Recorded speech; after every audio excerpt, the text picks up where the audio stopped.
আসসালামু আলাইকুম। সো আজকে আমরা পড়াশোনা করব প্রাচীন বাংলার বিভিন্ন শাসনামল নিয়ে। যখন তুমি প্রাচীন বাংলার বিভিন্ন শাসনামল পড়বা, তখন ভাই একবারে মৌর্য থেকে শুরু করে তুমি একদম ব্রিটিশ পর্যন্ত চলে যাবে না। তোমাকে সিরিয়ালি ভাগ করে করে পড়তে হবে। এই যে ভাই প্রাচীন বাংলার বিভিন্ন শাসনামল, এটা পড়তে হলে ভাই তুমি শুরুতে সেই মৌর্য টৌর্য পড়বা, মানে একদম প্রাচীন যে যুগ ছিল সেই প্রাচীন যুগ নিয়ে পড়বা। যেখানে ভাই আমাদের মৌর্য ছিল, সেই মৌর্য থেকে আমাদের ধরো সেন পর্যন্ত, এই পর্যন্ত পড়বা।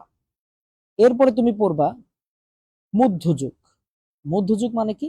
ভাই আমাদের মুসলিম শাসন যে ছিল, আমাদের মুসলিম শাসন, ওই যে ভাই লক্ষণ সেন পরাজিত হইল, সেই পরাজিত হওয়ার থেকে আমাদের সিরাজউদ্দৌলা পর্যন্ত আমরা পড়বো হলো ভাই এই মধ্যযুগে। সিরাজউদ্দৌলা যদি আমাদের পরে পাল্টে যায়, এরপরে আমাদের আসবে হলো ব্রিটিশের যে শাসনটা।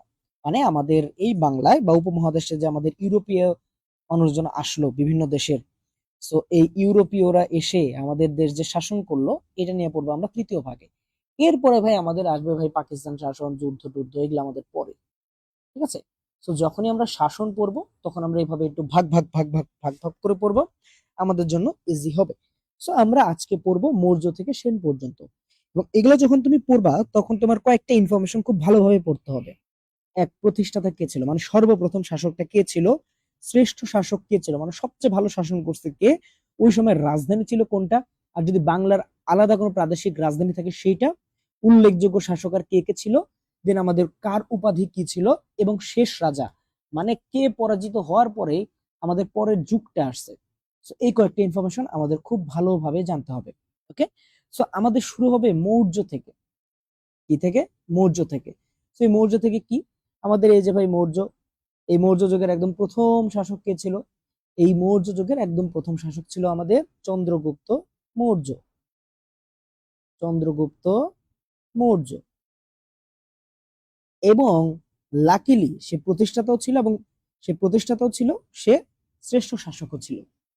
সে বোধ ছিল, সে প্রতিষ্ঠাও করছে, সে ভালো শাসকও ছিল। এবং ওই সময় রাজধানী কোনটা ছিল? ওই সময় আমাদের রাজধানী ছিল পাটালিপুত্র। ওই সময় রাজধানী ছিল পাটালিপুত্র। এবং বাংলার আলাদা একটা রাজধানী ছিল, প্রাদেশিক রাজধানী, যেটার নাম ছিল পুঞ্জনগর। যেটার নাম কি ছিল? পুঞ্জনগর। ওকে, এখন এই চন্দ্রগুপ্ত মৌর্য ছাড়াও আরো অনেকগুলো শাসক ছিল ওই টাইমে। এই চন্দ্রগুপ্ত মৌর্য ছাড়াও আরো অনেকগুলো শাসক ছিল। সেই শাসকগুলোর নাম কি কি, উল্লেখযোগ্য শাসক আর কে কে আছে? চন্দ্রগুপ্ত মৌর্য, এরপরে ছিল আমাদের বিন্দুসার, এবং খুবই গুরুত্বপূর্ণ এবং ফেমাস একজন শাসক অশোক, যাকে নিয়ে ভাই তোমার মাস্ট পরীক্ষায় প্রশ্ন আসবে। মাস্ট তোমার পরীক্ষায় প্রশ্ন আসবে। এরপরে শেষ রাজা যে ছিল বা শেষ শাসক, সে হলো বৃহদ্র। ছিল কি ভাই? শেষ রাজা বা শেষ শাসক। ওকে, শেষ রাজা বা শেষ শাসক ছিল বৃহদত্ত। এটা ছিল আমাদের মৌর্যের ব্যাপারে। কার ব্যাপারে? মৌর্য। সো এই টাইমে এইটুকু তো আমরা বুঝতে পারলাম। ডান। এখন যদি আমরা একটু আলাদা ভাবে কয়েকজনের কথাবার্তা বলি, যেমন চন্দ্রগুপ্ত মৌর্য। যেমন কি আমাদের চন্দ্রগুপ্ত মৌর্য, আমাদের যে প্রথম শাসক ছিল, মৌর্য শাসন আমলের প্রথম শাসক ছিল।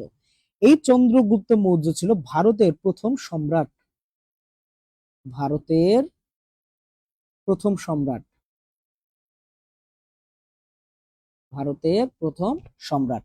ওকে, এই সময় রাজধানী কোনটা ছিল? পাটলিপুত্র। এই জায়গায় যেটা আছে সেটাই রাজধানী কি ছিল? পাটলিপুত্র ছিল। এবং তার প্রধানমন্ত্রী কে ছিল? তার প্রধানমন্ত্রী কে ছিল? খুবই খুবই খুবই গুরুত্বপূর্ণ। তার প্রধানমন্ত্রীর নাম ছিল, কেউ আবার শেখ হাসিনা বা তারেক রহমান বলে দিও না, তার প্রধানমন্ত্রীর নাম ছিল চাণক্য। কি? চাণক্য। এবং এই চাণক্যর ছদ্মনাম ছিল, এই চাণক্যর ছদ্মনাম ছিল কৌটিল্য। এই চাণক্য ছদ্মনাম কি ছিল? কৌটিল্য। এবং এই চাণক্যের একটা বিখ্যাত সংস্কৃত গ্রন্থ আছে। সেই সংস্কৃত গ্রন্থের নামটা কি? সংস্কৃত যে গ্রন্থ, খুবই গুরুত্বপূর্ণ, সেটার নাম হলো অর্থশাস্ত্র। অর্থশাস্ত্র।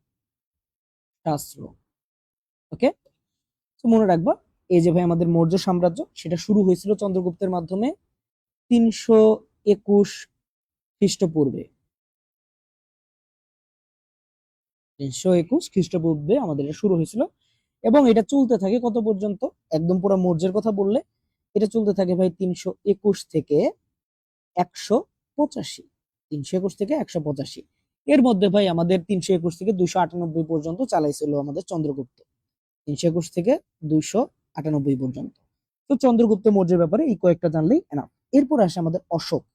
এটা ভাই মাস্ট, এটা তোমাকে জানতেই হবে, খুবই ভালোভাবে জানতে হবে অশোকের ব্যাপারে। এবং মনে রাখতে হবে এই অশোককে বলা হয় বৌদ্ধ ধর্মের কনস্ট্যান্টাইন, বৌদ্ধ ধর্মের কনস্ট্যান্টাইন। এই মৌর্যের যে ব্যাপারটা ছিল, মৌর্য ধর্মে আমাদের কোনো ফিক্সড ধর্ম ছিল না, এক একজন এক এক ধর্মের ছিল আর কি, এক একজন এক এক ধর্ম। যেমন চন্দ্রগুপ্ত লাস্টের দিকে এসে ভাই জৈন ধর্মে যোগদান করছিল, জৈন ধর্ম ধারণ করছিল। তো এই জায়গায় আমাদের অশোক কি করছিল, অশোক ভাই একটা যুদ্ধের ভয়াবহতা দেখছিল, সেই যুদ্ধের নাম হলো কলিঙ্গ যুদ্ধ। তো সেই কলিঙ্গ যুদ্ধের ভয়াবহতা দেখে সে কি করছে, সে হলো ভাই বৌদ্ধ ধর্ম গ্রহণ করছে। সে কি করছে, বৌদ্ধ ধর্ম গ্রহণ করছে, এবং এটা খুবই সিগনিফিকেন্ট একটা ইনফরমেশন। এবং তার টাইমেই বাংলায় তার রাজধানী স্থাপন হয়েছিল পুঞ্জনগর। এই যে বাংলার যে প্রাদেশিক রাজধানী, এই পুঞ্জনগর আসলে অশোকের টাইমেই আমাদের স্থির হয়েছিল বা আমাদের স্থাপনটা হয়েছিল। এবং তার শাসনামলে শিলালিপি পাওয়া যায় হলো মহস্থানগড়ে, তাদের শাসনামল, সেই শাসনামলে শিলালিপি পাওয়া যায় মহস্থানগড়ে। ওকে, আশা করি বুঝতে পেরেছো কি কি বললাম। সো এই হলো মোটামুটি মৌর্যের ব্যাপারে। এবং এই মৌর্য ভাই চন্দ্রগুপ্তের মাধ্যমে শুরু হয়েছে, শেষ হয়েছে কার মাধ্যমে হবে, বৃহদ্রথ। কার মাধ্যমে, বৃহদ্রথ। ওকে, সো মৌর্যের হিসাব নিকাশ শেষ, মৌর্যের হিসাব নিকাশ শেষ, মৌর্যের হিসাব নিকাশ শেষ, মৌর্যের হিসাব নিকাশ শেষ, মৌর্যের হিসাব নিকাশ শেষ। এরপর আসে ভাই আমাদের গুপ্ত সাম্রাজ্য। এরপর আসে কি আমাদের গুপ্ত সাম্রাজ্য। গুপ্ত সাম্রাজ্য শুরু হয়েছে কার মাধ্যমে, মনে রাখবা গুপ্ত সাম্রাজ্য শুরু হয়েছে হলো আমাদের প্রথম চন্দ্রগুপ্তের মাধ্যমে। ওইটা যেরকম চন্দ্রগুপ্ত মৌর্য, এটা হলো প্রথম চন্দ্রগুপ্তের মাধ্যমে শুরু হয়েছে। সে ছিল প্রতিষ্ঠাতা, সে কি ছিল, প্রতিষ্ঠাতা। তার টাইমে রাজধানী কি ছিল ভাই, পাটালিপুত্রই ছিল। রাজধানী কি ছিল, পাটালিপুত্র। রাজধানী কি ছিল, পাটালিপুত্র। ওকে, এবং এই প্রথম চন্দ্রগুপ্তের একটা উপাধি ছিল, প্রথম চন্দ্রগুপ্তের একটা উপাধি ছিল, তার উপাধি ছিল রাজা ধীরাজ। তার উপাধি কি ছিল, রাজা ধীরাজ, মানে রাজাদের রাজা আর কি, অনেকজনের রাজা। ওকে, ঠিক আছে। এরপরে আসে ভাই চন্দ্রগুপ্তের পরে আমাদের হলো সমুদ্রগুপ্ত। একটা নাম আছে, সেটা হলো সমুদ্রগুপ্ত। আরেকটা ইনফরমেশন যেটা তোমাদের জন্য ইম্পর্টেন্ট, সেটা হলো এই যে গুপ্ত সাম্রাজ্য বা এই যে আমাদের গুপ্ত যুগ যেটা বলি, এটা হলো স্বর্ণযুগ ছিল প্রাচীন বাংলার, স্বর্ণযুগ। মানে এটা হলো বেস্ট টাইম ছিল, ওই টাইমের ভাই সেরা সময় ছিল এইটা, স্বর্ণযুগ ছিল, প্রাচীন আমলের স্বর্ণযুগ ছিল এটা। ওকে, আচ্ছা, তো আশা করি বুঝতে পারছো। এরপর আসে ভাই সমুদ্রগুপ্ত। এই সমুদ্রগুপ্তকে বলা হয়, এই সমুদ্রগুপ্তকে বলা হয় প্রাচীন ভারতের নেপোলিয়ন। প্রাচীন ভারতের নেপোলিয়ন, প্রাচীন ভারতের নেপোলিয়ন। এবং এই সমুদ্রগুপ্তের রাজধানী ছিল, এই সমুদ্রগুপ্তের রাজধানী ছিল আমাদের পুঞ্জনগর। পুঞ্জনগর মানে কোনটা বলো, মহস্থানগড়। মহস্থানগড় আমরা পড়ছি না, আমরা কিন্তু বাংলার বিভিন্ন জনপদ পড়ছি। এই বাংলার বিভিন্ন জনপদ অনুসারে এই পুঞ্জনগর মানে কি, এই পুঞ্জনগর মানে হলো আমাদের মহস্থানগড়। এই পুঞ্জনগর মানে কি, মহস্থানগড়। ঠিক আছে, ওকে। সো আশা করি এগুলো তোমরা বুঝতে পেরেছো। ওকে, সো এরপরে ভাই আমাদের প্রথম চন্দ্রগুপ্ত, সমুদ্রগুপ্ত। এরপর আসে ভাই আমাদের দ্বিতীয় চন্দ্রগুপ্ত। কে আসে, দ্বিতীয় চন্দ্রগুপ্ত। তার ব্যাপারে কিছু জিনিস আমাদের জানা আছে, তার আগে আমি বলে নেই।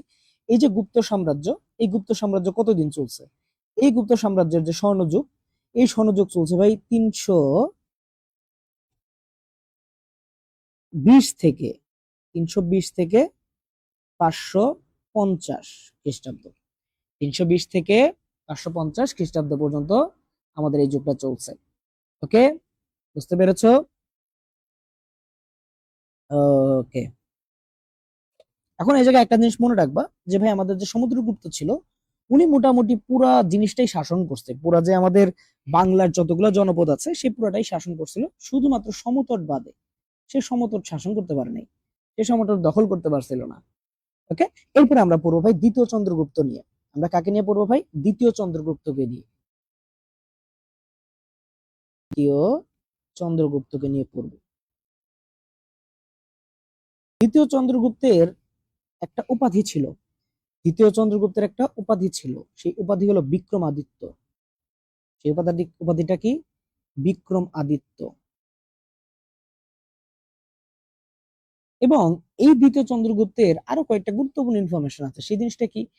তার আমলে প্রতিভাবান মানে একদম মেধাবী মানুষগুলাকে, এরকম 9 জন মানুষকে, মেধাবী 9 জন মানুষকে নবরত্ন বলা হইতো। মেধাবী 9 জন মানুষকে কি বলা হইতো? নবরত্ন বলা হইতো। এরকম কয়েকটা নাম কি? যেমন কালিদাস, কবি কালিদাস কহেন, তো শেখ কালিদাস, তারপরে ভাই অমর সিংহ, অমর সিংহ, দেন আর্যভট্ট, যে যারে ভাই শূন্য হিসেবে জানো, যদিও সে শূন্যের আবিষ্কারক না বা প্রথম ধারণা দিছে আর কি। তো এই যে আমাদের আর্যভট্ট, তারপরে বরামিহির, এরকম কয়েকটা নাম আছে, যে কয়েকটা নাম তোমার আমার জন্য গুরুত্বপূর্ণ। সো এই 9 জনকে আমরা কি বলতাম? নবরত্ন বলা হইতো। কি বলা হইতো? নবরত্ন। সো এর মধ্যে যে ভাই আমাদের আর্যভট্ট এবং বরামিহির, এরা কিন্তু বিজ্ঞানী ছিলেন। এরা কি ছিলেন? এরা কিন্তু বিজ্ঞানী ছিলেন। এই কালিদাস, এই কালিদাসের ব্যাপারে তোমার কি জানতে হবে? এই কালিদাস হলো মহাকবি কালিদাস। এই মহাকবি কালিদাস কিন্তু সংস্কৃত ভাষার, এই মহাকবি কালিদাস সংস্কৃত ভাষার অন্যতম শ্রেষ্ঠ কবি, অন্যতম শ্রেষ্ঠ কবি। তার কয়েকটা বিখ্যাত রচনাবলী আছে, তার কয়েকটা বিখ্যাত রচনাবলী আছে। সেই রচনাবলী কি? সেই রচনাবলী হলো অভিজ্ঞান, অভিজ্ঞান শকুন্তলম, অভিজ্ঞান শকুন্তলম, মেঘদূত, আরো অনেকগুলো আছে ইত্যাদি আর কি।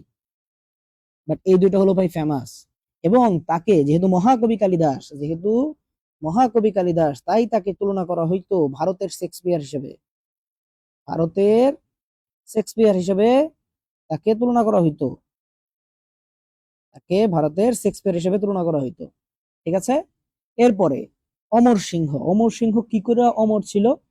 সে ভারতের মানে প্রাচীন ভারতের সর্বশ্রেষ্ঠ অভিধান, সে প্রাচীন ভারতের, সে প্রাচীন ভারতের সর্বশ্রেষ্ঠ অভিধান, ডিকশনারি, সর্বশ্রেষ্ঠ অভিধান মানে ডিকশনারি আবিষ্কার করছিল, যেটার নাম ছিল কি? যেটার নাম ছিল হলো আমাদের অমর কোষ, যেটার নাম ছিল অমর কোষ।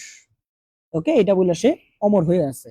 আর আর্যভট্টকে তো আমরা সবাই চিনি, আর্যভট্টকে তো আমরা সবাই চিনি ভাই, শূন্যের ধারণা দিছে।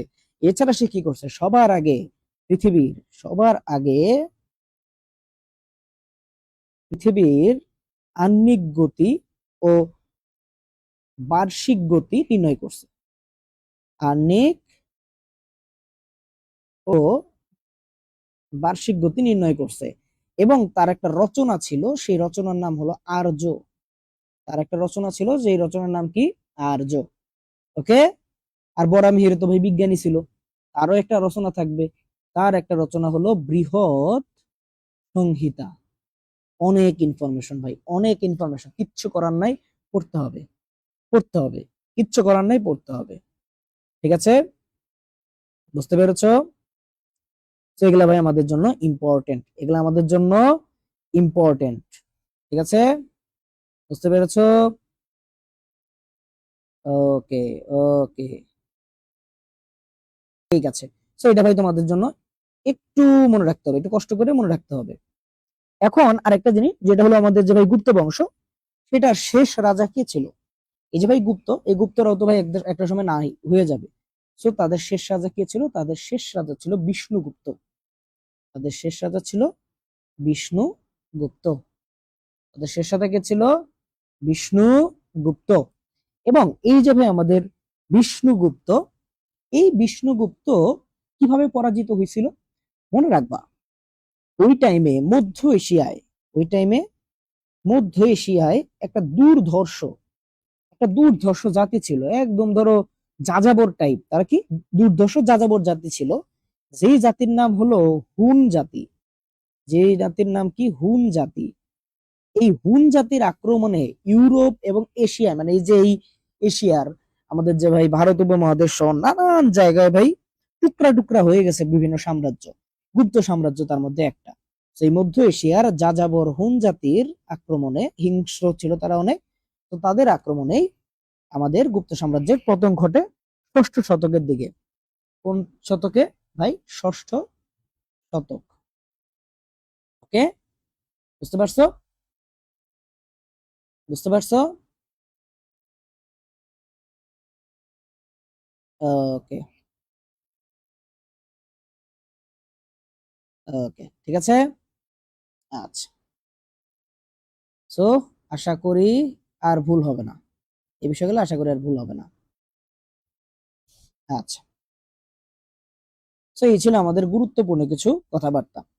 এরপরে আসে আমাদের কি? গুপ্তর তো পতন হইলো আমাদের, গুপ্তর তো পতন হইলো। এখন গুপ্তের পরে আমাদের কি আসে? গুপ্তের পরে আসে আমাদের গৌড়। গুপ্তের পরে কি আসে? গুপ্তের পরে আসে আমাদের গৌড়। গৌড় বলতেই আমরা যেটা বুঝি, গৌড় বলতে আমরা বুঝি শশাঙ্ক। গৌড় বলতে কি বুঝি? শশাঙ্ক। গৌড় বলতে কি বুঝি? শশাঙ্ক। এর মধ্যে আমি তোমাকে একটা কথা বলি।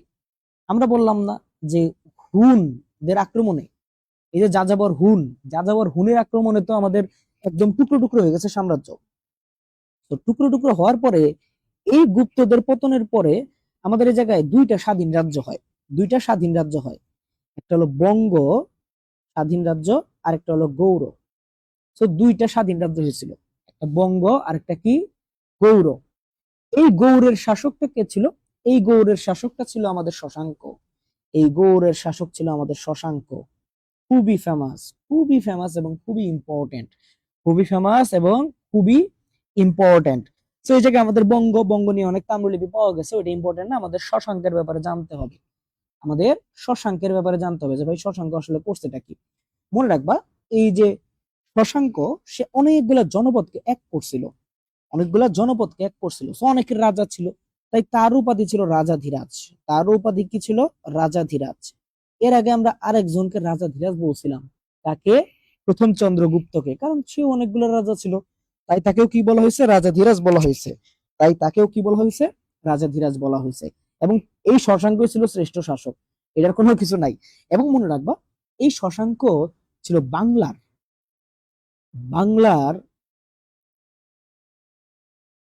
প্রথম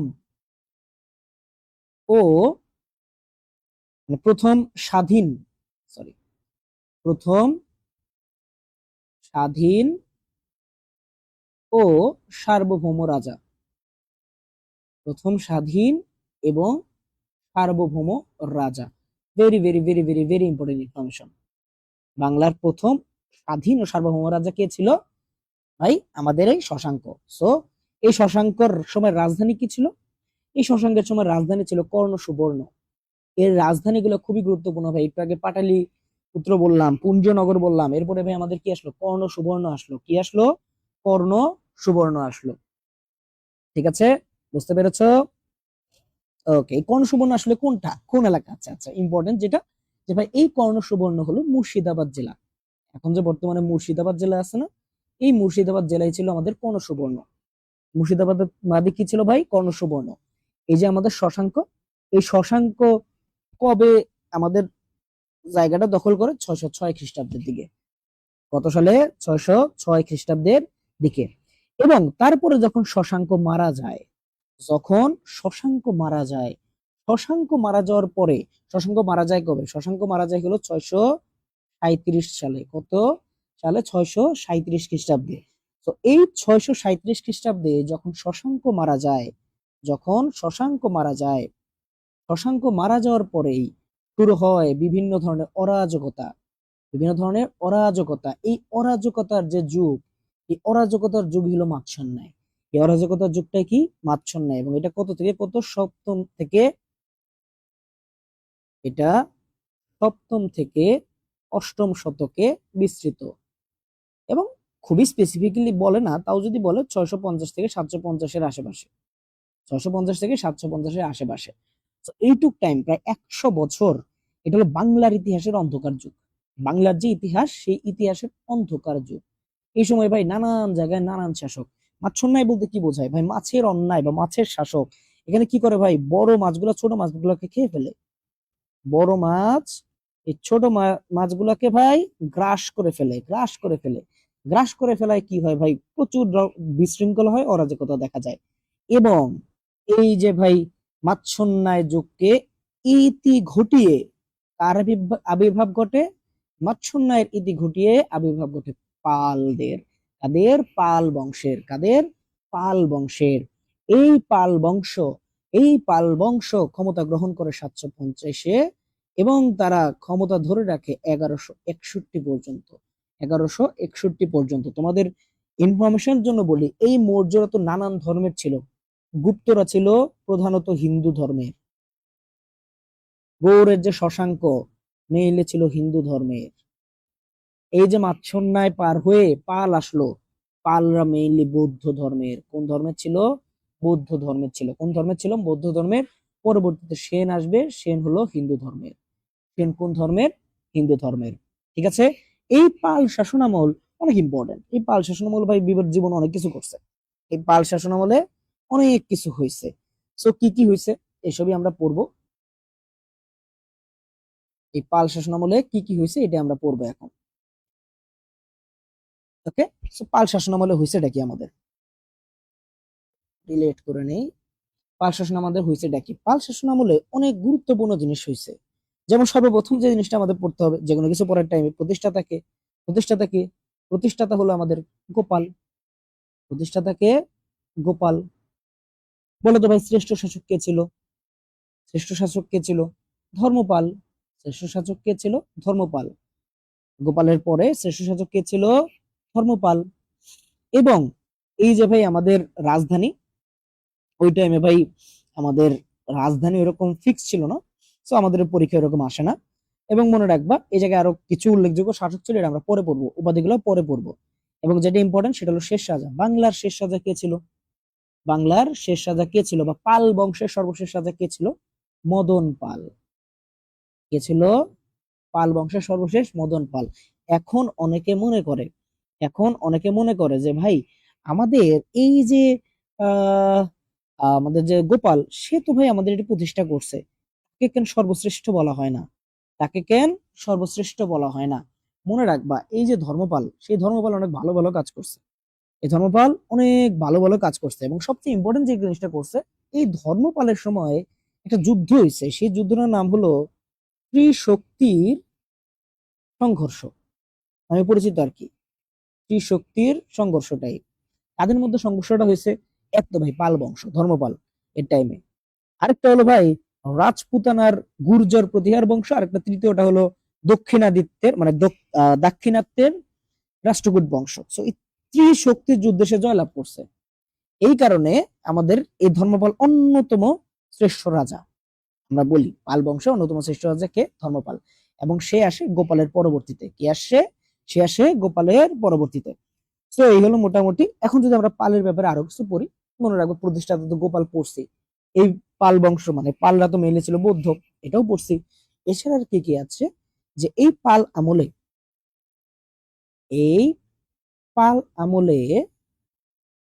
পুলিশ ও বিচার ব্যবস্থা ধারণা পাওয়া যায়। পুলিশ ও বিচার ব্যবস্থার ধারণা পাওয়া যায়। এবং এই পালের সভাকবি ছিল, এই পালের সভাকবি ছিল, পাল আমলের সভাকবি সন্ধ্যাকর নন্দী। সন্ধ্যাকর নন্দী একটা কাব্য রচনা করছিল। সেই কাব্যের নাম হলো রামচরিত। সেই রামচরিত কাব্যে সে পাল রাজাদেরকে একটা উপাধি দিচ্ছে, সেটা হলো সমুদ্র উদ্ভূত, মানে সমুদ্র কোল থেকে উদ্ভূত হয়েছে। তো সভাকবির ভাই আমাদের কি ছিল এবং উপাধিটা কি দিছে, এটা আমাদের জন্য জাস্ট একটু ইম্পর্টেন্ট। ওকে। সো গোপাল, গোপালের পরে আসছে কে? গোপাল। এই গোপালের পরে আসছে আমাদের ধর্মপাল। ধর্মপালের পরে আসছে দেবপাল। পালের পরে আরো অনেক কিছু আসছে, অনেক কিছু আসার পর লাস্টে আসছে ভাই আমাদের দ্বিতীয় মহিপাল, মানে প্রথম মহিপাল, তারপর দ্বিতীয় মহিপাল, প্রথম মহিপাল,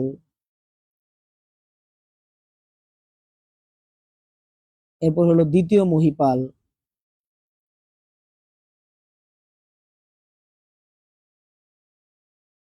মহিপাল, এরপরে ভাই আমাদের কে আসছে, রামপাল, কে আসছে, রামপাল, এবং সর্বশেষ ভাই শেষ রাজা মদন, সে মদনগিরির কারণে পাল বংশের একদম ইতি করছে, এটা হলো আমাদের মদন পাল। তো এই জায়গায় গোপাল কি করছে, গোপালের কিছু গুরুত্বপূর্ণ কাজ আছে, সে হলো পাল বংশের প্রতিষ্ঠা করছে, কি করছে, পাল বংশের প্রতিষ্ঠা করছে। ধর্মপাল, সেই ধর্মপাল কি করছে, আমরা যে এখন এত সুন্দর একটা সোমপুর বিহার দেখতে পাই, এই সোমপুর বিহার প্রতিষ্ঠা করছে কে, ধর্মপাল। এই সোমপুর বিহারকে প্রতিষ্ঠা করছে ধর্মপাল। এবং তার টাইমে প্রধানমন্ত্রী কে ছিল, সোমপালের প্রধানমন্ত্রী ছিল আমাদের, মানে ধর্মপালের প্রধানমন্ত্রী ছিল আমাদের গর্গ, কে, গর্গ। গর্গ ছিল পিএম বা প্রাইম মিনিস্টার, তার টাইমে প্রাইম মিনিস্টার ছিল।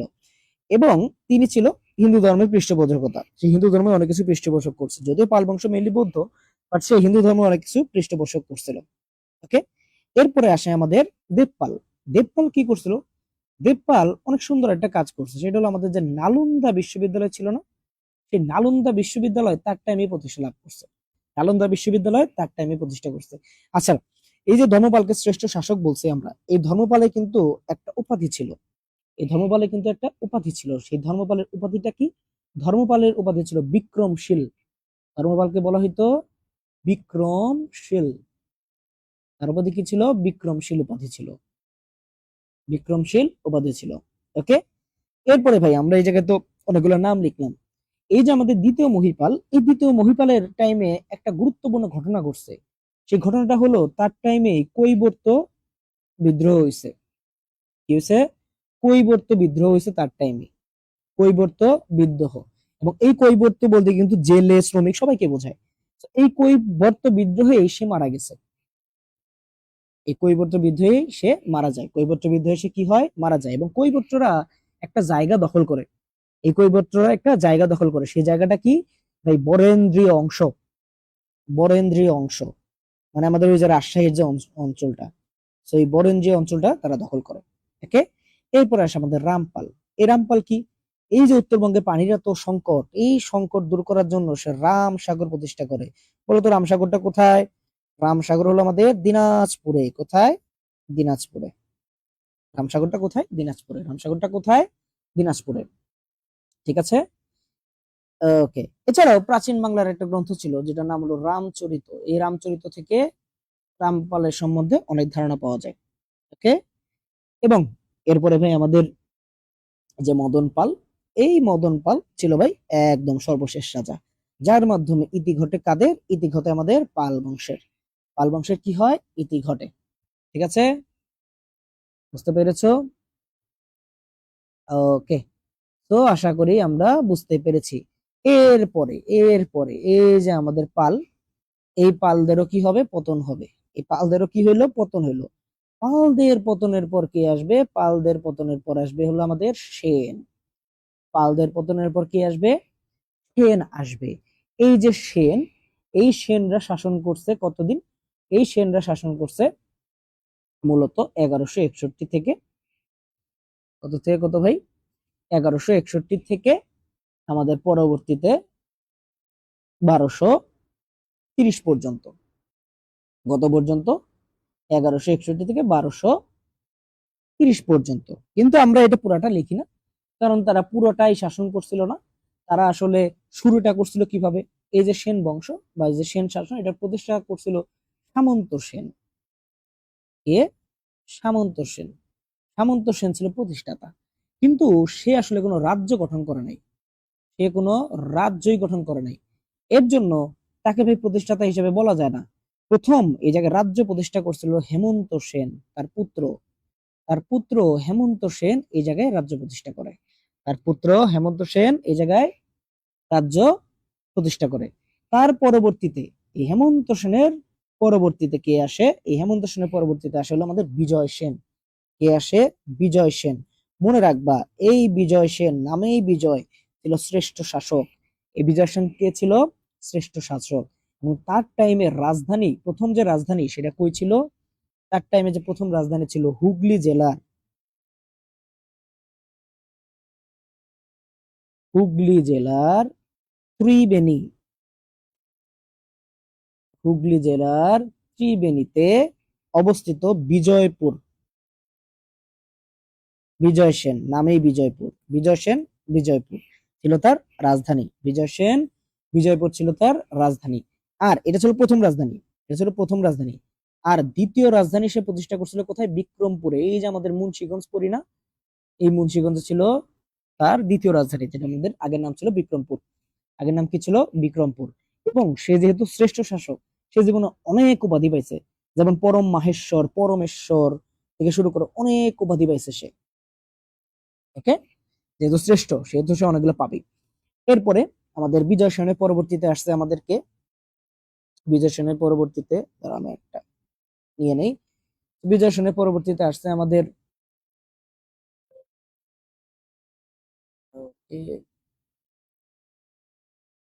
বিজয় সেনের পরবর্তীতে আমাদের আসছে হলো বল্লাল সেন। বল্লাল সেনের পরে আসছে আমাদের লক্ষণ সেন। এখন এই লক্ষণ সেন নামটা আমাদের কাছে পরিচিত, এই লক্ষণ সেন নামটা আমাদের পরিচিত কেন? এই লক্ষণ সেনী, এই লক্ষণ সেনী ইখতিয়ার উদ্দিন মোহাম্মদ বিন বখতিয়ার খিলজির হাতে পরাজিত হয়।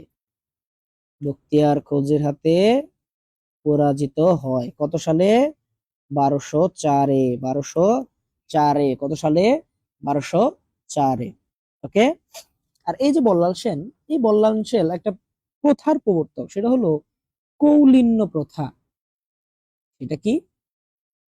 কৌলিন্য প্রথা। এটা হলো কৌলিন্য প্রথার প্রবর্তক আর কি সে। ওকে। তারপরে তিনি একটা নতুন রাজধানী স্থাপন করছিল রামপালে। অত ইম্পর্টেন্ট না, জাস্ট মনে রাখবা এটাই। ওকে। তারপরে সে একজন পণ্ডিত এবং লেখক ছিল, তার রচনা ছিল দান সাগর, তারপরে অদ্ভুত সাগর। এগুলো হলো তার কি ছিল? তার রচনা ছিল, মানে সে এগুলা লিখছে আর কি, রচনা করছে। তো এই জায়গায় আমাদের লক্ষণ সেন, লক্ষণ সেনের ব্যাপারে যেটা ইম্পর্টেন্ট, যে ভাই সে ইখতিয়ার উদ্দিন মোহাম্মদ বিন বখতিয়ার খিলজির কাছে 1204 সালে পরাজিত হন এবং সে নদিয়া হতে পালিয়ে দক্ষিণ পূর্ব বাংলায় অবস্থান করে। সে নদিয়ায় তো আমাদের যে ইখতিয়ার উদ্দিন মোহাম্মদ বিন বখতিয়ার খিলজি, সে তো নদিয়ায় দখল করে, সে নদিয়া থেকে পরে পালায় এসে দক্ষিণ পূর্ব বাংলায় অবস্থান করে আরো কিছুদিন শাসন করছে আর কি। এখন তোমরা কমেন্টে লিখে যাবো যে ভাই ইখতিয়ার উদ্দিন মোহাম্মদ বিন বখতিয়ার খিলজি কয়জন নিয়ে আসছিল। ওকে। আচ্ছা। তো এরপর আমাদের লক্ষণ সেন গেল। এই লক্ষণ সেনের পরেও আমাদের আরো কিছু শাসক ছিল। সেই শাসক কি? যে ভাই বিশ্বরূপ সেন, তারপরে কেশব সেন,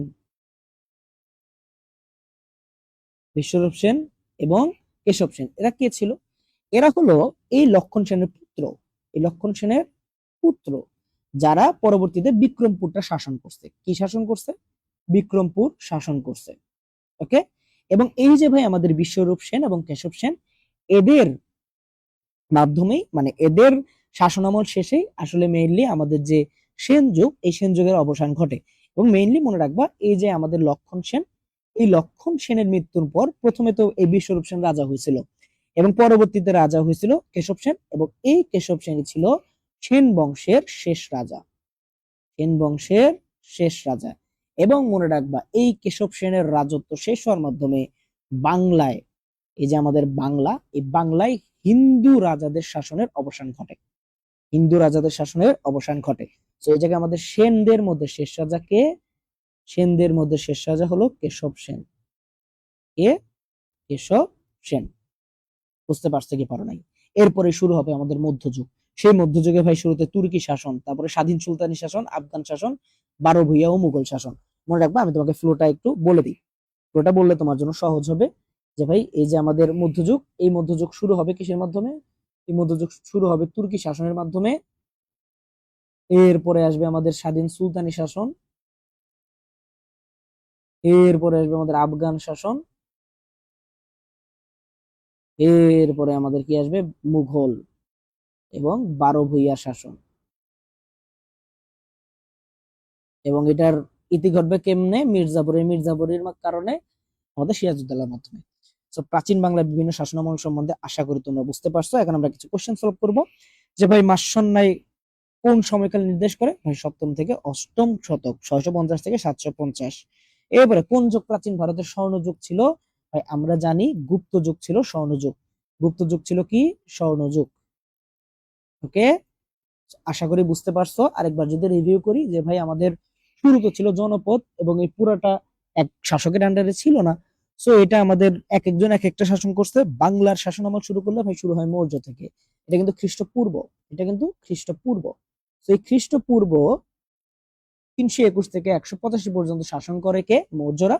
এরপরে আসে গুপ্তরা, যেটা হলো স্বর্ণযুগ।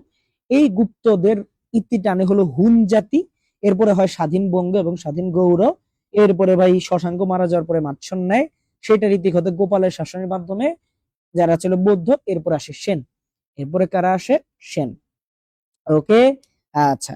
এরপরে ভাই আমাদের এই মৌর্যের মধ্যে ইম্পর্টেন্ট কে ছিল? চন্দ্রগুপ্ত মৌর্য, অশোক, চন্দ্রগুপ্ত মৌর্য, তারপরে অশোক, এরা ছিল ইম্পর্টেন্ট। এছাড়া আমাদের কে ছিল? আমাদের বৃহদত্ত ছিল, যে ছিল শেষ, যে কে ছিল? যে হলো একদম শেষ রাজা ছিল। এছাড়াও আরেকজন ছিল, যার নাম কি? যার নাম হলো ছিল বিন্দুসার, যে ছিল চন্দ্রগুপ্ত মৌর্যের পরে। এরপরে আমাদের আসে হলো কি? গুপ্ত সাম্রাজ্য। গুপ্তের প্রথম শাসককে? প্রথম চন্দ্রগুপ্ত। এরপরে সমুদ্রগুপ্ত। সমুদ্রগুপ্তের কে বলা হইতো প্রাচীন ভারতের নেপোলিয়ন। সমুদ্রগুপ্তকে কি বলা হইতো? প্রাচীন ভারতের নেপোলিয়ন বলা হইতো। এরপর হলো দ্বিতীয় চন্দ্রগুপ্ত। এই দ্বিতীয় চন্দ্রগুপ্তের কি ছিল? বিক্রমাদিত্য। কি ছিল? বিক্রমাদিত্য। তার টাইমে নবরত্ন ছিল 9 জন: মহাকবি কালিদাস, অমরসিংহ, আর্যভট্ট, বরান বহাবিহি। তো এই জায়গায় আমাদের মহাকবি কালিদাস সংস্কৃত ভাষার অন্যতম শ্রেষ্ঠ কবি ছিলেন। তার রচনাবলী ছিল কিছু। দেন ভারতের শেক্সপিয়ার হিসেবে তুলনা করা হতো। অমর সিংহের কি করছিল? অমর সিংহ ভাই প্রাচীন ভারতের সর্বশ্রেষ্ঠ অভিধান অমর কোষ কি করছে? আর্যভট্ট শূন্যের ব্যাপারে ধারণা দিছে। পৃথিবীর আহ্নিক ও বার্ষিক গতি নির্ণয় করছে। বরামিহির কি করছে? বৃহৎ সংহিতা পাবলিশ করছে আর্যভট্ট। আর্য পাবলিশ করছে। Very very very very very important. এরপরে আসবে আমাদের শশাঙ্ক। শশাঙ্কের ব্যাপারে আমরা জানি সে ছিল সর্বপ্রথম, সে কি ছিল? বাংলার প্রথম স্বাধীন ও সার্বভৌম রাজা। তার সময় রাজধানী কি ছিল? কর্ণ সুবর্ণ ছিল। ওকে, এরপরে তার মারা যাওয়ার পরে শুরু হয় মাৎসন্যায়। এই মাৎসন্যায় অবসান করে গোপালের মাধ্যমে। গোপালের প্রতিষ্ঠা ছিল এটার। তার টাইমে পুলিশ ও বিচার ব্যবস্থা ছিল। এরপরে ভাই ধর্মপাল সর্বশ্রেষ্ঠ ছিল রাজা। তার উপাধি ছিল বিক্রমশীল। তার উপাধি কি ছিল? বিক্রমশীল। তো তার এই যে ভাই সভাকবি সন্ধ্যকর নন্দী, সে রামচরিত যে গ্রন্থ, সেখানে জানা গেছে তাদেরকে বলা হতো সমুদ্রকুল উদ্ভূত। এবং এই জায়গায় আমাদের যে দ্বিতীয় মহিপাল, এর টাইমে কৈবর্ত বিদ্রোহ হয়েছে। শেষ রাজা কে ছিল? মদন পাল। রামপাল কি করছিল? রামসাগর প্রতিষ্ঠা করছিল। ওকে, কৈবর্তরা বরেন্দ্রীয় অংশ ধ্বংস করছিল। এরপর আসে আমাদের সেন। সেনের প্রতিষ্ঠাতা কে ছিল? সেনের প্রতিষ্ঠাতা ছিল আমাদের সামন্ত সেন। পরে সে রাজ্য প্রতিষ্ঠা করে নাই, হেমন্ত সেন এসে রাজ্য প্রতিষ্ঠা করছে। তারপরে ভাই হেমন্ত সেনের পরবর্তীতে আমাদের কে কে আসছে? ভাই বল্লাল সেন আসছে। বল্লাল সেনের পরে আসছে কে? লক্ষণ সেন। সেই লক্ষণ সেন ভাই বখতিয়ার খিলজির মাধ্যমে কি করছে? পরাজিত হয়েছে। সেই বখতিয়ার খিলজির মাধ্যমে পরাজিত হয়ে নদিয়া থেকে পালাই গেছিল দক্ষিণ পূর্বাঞ্চল। সেই জায়গায় 2-3 বছর শাসন করছে। সে মারা যাওয়ার পরে তার প্রথম সন্তান বিশ্বরূপ সেন শাসক হয়। এরপর হলো কেশব সেন শাসক হয়। সেই কেশব সেনের মৃত্যুর মাধ্যমে হিন্দু শাসনের অবসান ঘটে প্রাচীন বাংলায়। এরপর সেটা মুসলিম শাসন, যেটা আমরা পরের ভিডিওতে পড়বো। তো আশা করি আজকে ক্লাসটা বুঝতে পারছো। লম্বা একটা ক্লাস ছিল। আসসালামু আলাইকুম, আল্লাহ হাফেজ।